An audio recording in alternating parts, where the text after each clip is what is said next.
Apakah Nabi Muhammad SAW juga disebut salaf? Apakah umat Islam yang salaf punya kewajiban untuk menyatakan dan menyebut saya seorang salafi dan pembela salaf?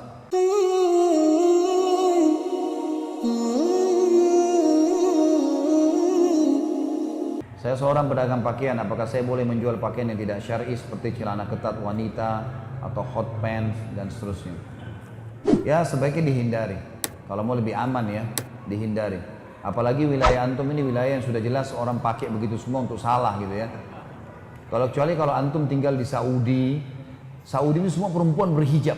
Enggak ada yang tidak pakai hijab, satu negeri. Semua berhijab.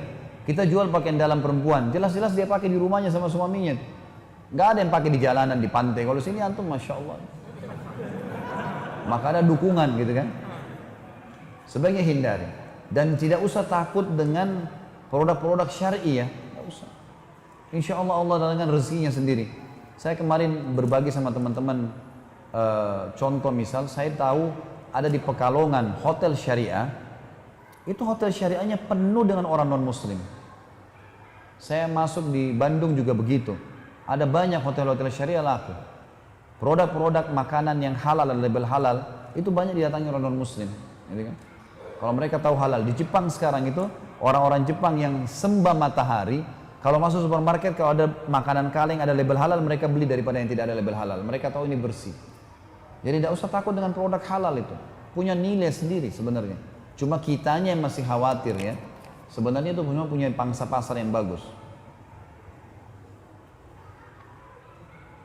Apakah Nabi Muhammad SAW juga disebut salaf? Apakah umat Islam yang salaf punya kewajiban untuk menyatakan dan menyebut saya seorang salafi dan pembela salaf? Tentu saja salaf ini istilah adalah maknanya salaf orang yang telah berlalu gitu loh. Dan ini umumnya dikembalikan kepada Nabi, sahabat gitu kan, tabi'in, orang-orang terdahulu kita yang mengikuti sunnah-sunnah Nabi lah. Tapi Nabi SAW tentu di pimpinan kita semua gitu kan. Kalau apakah orang boleh menisbatkan, Allahu alam, ada yang mengatakan iya, ada yang mengatakan tidak. Kalau saya pribadi, saya tidak bicara yang lain tentunya. Saya pribadi, tapi ini jangan disalahfahamin. Kalau saya pribadi tidak melihat penisbatan itu. Karena penisbatan ini nanti akan membuat seperti ada kelompok baru lagi gitu loh. Untuk apa? Kita yang penting manhajnya manhaj salaf, artinya manhajnya para sahabat, metode hidupnya para sahabat. Karena mereka generasi yang terbaik. Teman-teman yang hadir kemarin acara kita yang inilah generasi emas Islam. Panjang lebar saya jelaskan masalah itu kan. Bagaimana landasan agama kita, tauhid, mengesahkan Allah SWT tidak buat syirik, meyakini risalah Nabi Muhammad SAW dan mengikuti langkah para sahabat. Karena banyak sekali hadis Nabi SAW yang menyuruh kita, diantaranya hadis Nabi yang kemarin saya sebutkan, hadis sahih,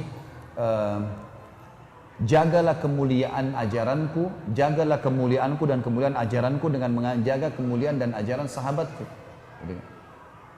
Jangan menjadikan mereka sebagai ajang cacian sepeninggalku. Siapa yang mencaci mereka, maka baginya laknat Allah. Gitu kan? Jadi tidak boleh sama sekali. Nah ini ada juga hadis Nabi yang 73 golongan akan masuk surga.